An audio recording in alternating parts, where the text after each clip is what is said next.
Hi, this is Nick, and this video will cover the GameStart class as well as the GamePanel class.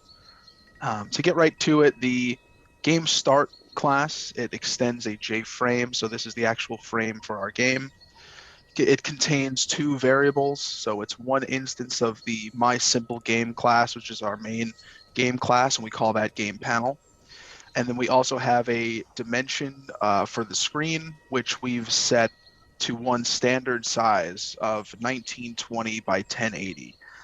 We thought that it was it made it much simpler for us to develop this game if we kept everything to one standard size in terms of positioning of the components on the game, um, and collision detection and whatnot. So we thought it was appropriate to just have one standard size for anyone who's playing this game.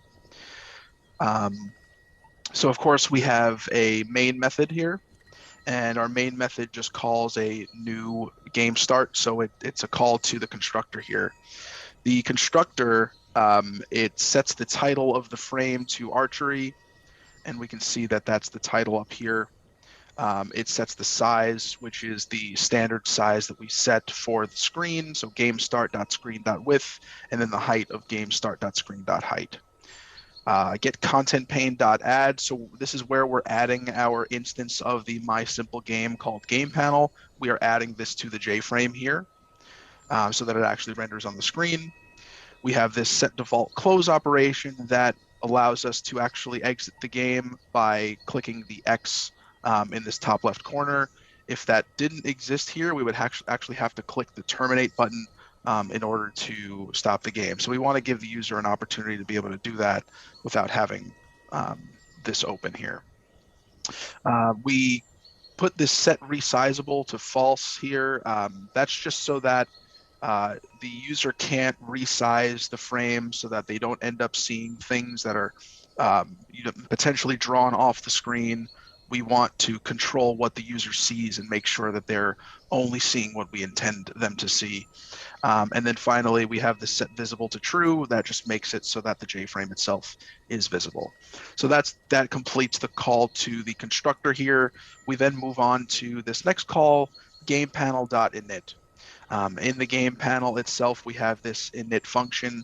That's where we're adding our key listener, our mouse listener, the mouse motion listener, the initialize function. We initialize the thread and we start it, and then we also request focus on the window. I'll talk about that a little bit more in depth in a moment. And then finally here, we're also just playing, we're initializing the sound of the game to play the background music here. We could have probably put this in a separate place here.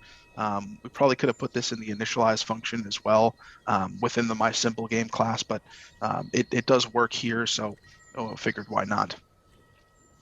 Okay, so that's the game start class. And if we move over to game panel, we'll see that this is the JPanel that goes into the JFrame itself. It implements a few different things here. So we've got the runnable key listener, mouse listener, and mouse motion listener. A few of these things are not used. They're not used in the actual game themselves, but they were used within the development process, and I can explain that in just a bit. So we have a Boolean for mouse pressed, which is false. Again, that's also there's really not much that's done with the mouse in this game. It's really just keyboard based, so that's really not used. And then we have these Boolean arrays here, where the only one of those that we're using is this pressing array. So it's initialized with a size of 1024, and this is what we're going to use to determine when we've pressed keys on our keyboard. So moving down here, you can see that we have all of these final static ints set up. These are convenience variables for us that allows us to easily call the up key, the down key, left and right key.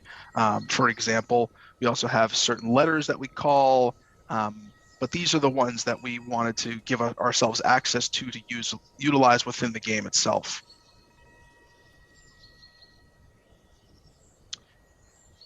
And then finally, we have an instance of a thread here that's not initialized. We just call it thread one. So back to that init function, we're adding the key listener, the mouse listener, the mouse motion listener, and we're also calling the initialize function. The initialize function, we can see down here on line 80 that this is an abstract function. So that just means that any class that extends this game panel will need to define this method, and we've done so within my simple game. We've also got this thread one. This is where we initialize it. We call the new thread, and then thread one dot start, which is what calls our run function down below.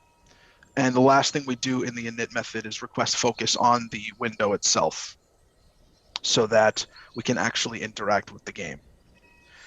So moving down to the run function here, this is called, of course, by the thread one dot start that we have up here, and this is what actually contains what we call our game loop. So you can see here that this just runs in a while loop, and it's while true, which means that it will never cease to run. It'll always continue looping during the entire execution of our program until we stop the program or the program crashes. So the game loop is responsible for four main things. It responds, we first respond to any user keyboard input. We then move the computer controlled entities. We resolve collisions before we finally repaint the screen. So these three functions here are all going to take care of things that are happening in the game, and then we repaint it with those changes that have been made. And finally, here we call thread one dot sleep, and that's for this particular thread for 15 milliseconds. We can see that we've got, these are the abstract functions that we have here. Again, not defined here in GamePanel, but they are defined in the My Simple Game class, which is where we have all of our logic for the game. And then we've got some additional functions that are listed down below. We've got mouse pressed, mouse released, and mouse moved. Those are not used within the game, although they were used. This mouse pressed one was used during the development of the game, and I can get into that in a separate video. But the one that is used is key pressed and key released. So what we're doing here is every time the thread, it's listening for those key presses. When it detects a key press, we're setting that Boolean array at that index of the key press to true, and then when it's released, we're just setting that back to false in the same index. So that covers the game start and game panel, and we can move on.